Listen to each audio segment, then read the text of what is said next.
Halo, Assalamualaikum warahmatullahi wabarakatuh. Kenalkan, nama saya Devriansyah. Eh, saya dari jurusan Desain Interior. Di sini saya akan mempresentasikan hasil tugas besar 2 mata kuliah Bahasa Indonesia,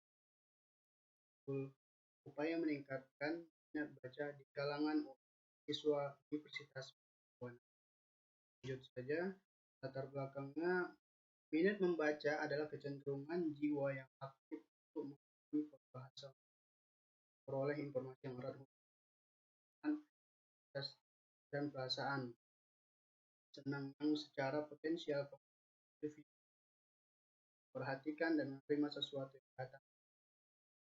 Minat merupakan motivator yang kuat untuk melakukan suatu aktivitas.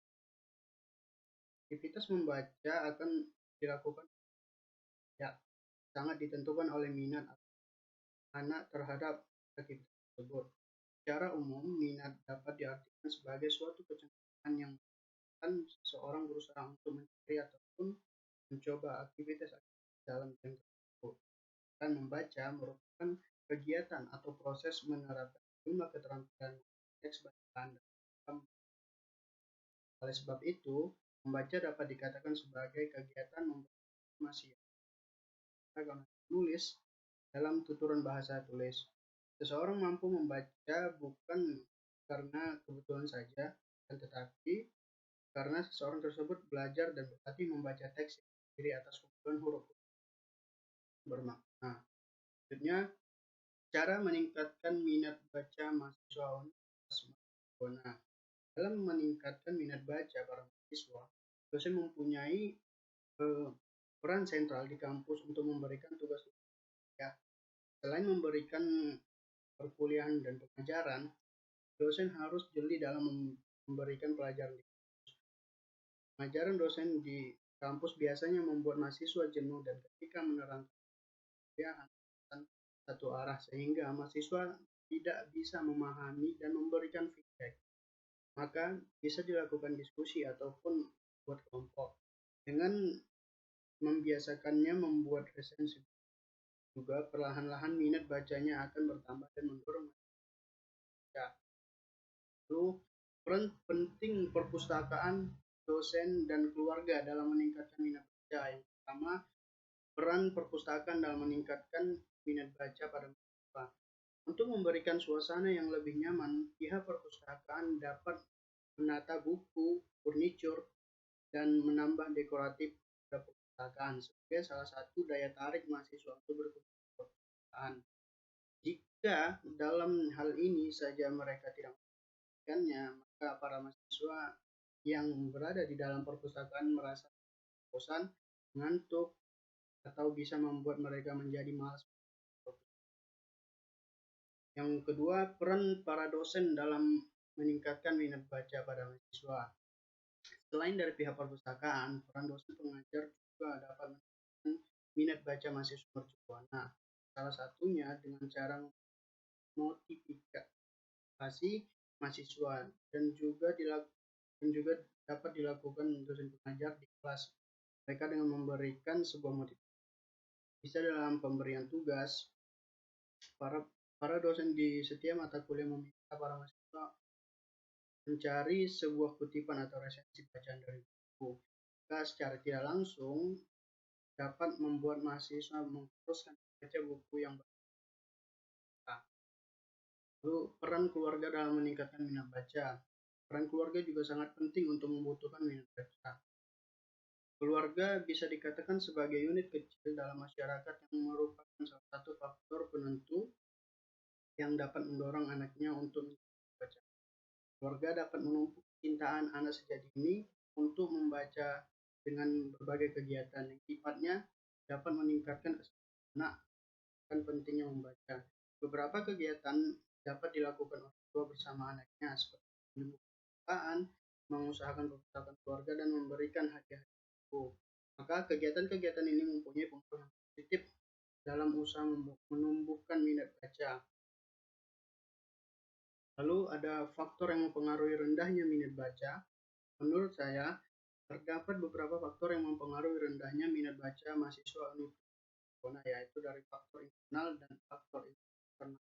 Faktor internal merupakan faktor-faktor yang biasanya berasal dari dalam diri sendiri seperti kebiasaannya, dan sedangkan faktor eksternal merupakan faktor-faktor yang biasanya berasal dari luar diri atau bisa dari faktor lingkungan, baik dari lingkungan keluarga maupun faktor eksternal ini biasanya dapat mempengaruhi adanya motivasi dari berbagai pihak, terutama dosen pengajar dan peran orang tua, kemauan dan kecenderungan untuk selalu membaca.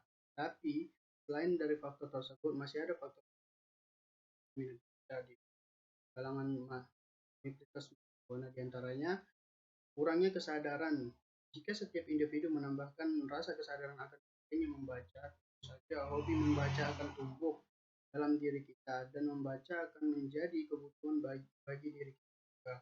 Perpustakaan perpustakaan yang suasananya kurang nyaman, membosankan, pun juga kurang mendukung, seperti bangku untuk tempat membaca kurang banyak, sehingga mahasiswa yang berkunjung ke perpustakaan tidak mendapatkan tempat duduk dan semakin membuat mahasiswa malas berkunjung ke perpustakaan. Selain itu, eh, koleksi-koleksi buku yang terdapat di perpustakaan Universitas Mercu Buana kurang lengkap. Contohnya seperti buku mengenai desain interior dan kebanyakan buku-buku yang mengenai arsitektur. Penyebab itu juga merupakan salah satu faktor semakin mahasiswa lebih memilih membaca melalui internet dan membaca buku. Lalu, membaca menjadi hal yang menyenangkan. Menurut Ibrahim Bafadal mengungkapkan bahwa paling tidak ada 11 ciri khas atau karakteristik membaca yang menyenangkan sehingga menghasilkan sebuah aktivitas yang bermakna untuk bagi mahasiswa. Di antaranya adalah pertama, adanya tujuan yang ditetapkan sebelum membaca. Yang kedua, selama kegiatan langsung selalu menerapkan berbagai teknik dan keterampilan membaca dengan harapan semakin lama semakin belajar. Dia mampu menafsirkan berbagai peta, gambar, dan detik dapat menggunakan alat-alat penelusuran buku. Dan seseorang dapat membaca harus mempunyai latar belakang pemahaman sehingga dapat mudah mengerti materi yang dibaca. Kelima, seorang membaca yang baik membentuk sikap-sikap tertentu sebagai hasil pemahaman terhadap bahan yang sedang dibacanya. Lalu yang keenam ada seorang membaca yang tidak selalu mengembangkan minat bacanya, bagaimana yang ketujuh, pembaca yang baik tanpa tergantung pada orang lain. Dia selalu berusaha sepenuhnya menggunakan kemampuan.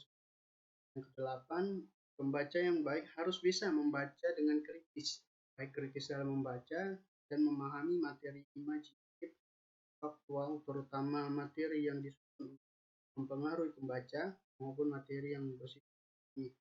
9 ada melihat atau mengamati hubungan antara bahan yang sedang dibaca dengan materi yang diikuti. Yang ke-10 ada selalu mengorganisasi konsep dari berbagai sumber dan membuat aplikasi praktis dari yang sedang. Terakhir, yang ke-11 ada harus bisa membaca dengan penuh kenikmatan. Ia bisa duduk dengan santai dan memperoleh kesenangan dalam membacanya. Oke, sekian hasil presentasi saya. Lebih dan kurang saya mohon maaf. Bila taufiq wal hidayah. Wassalamualaikum.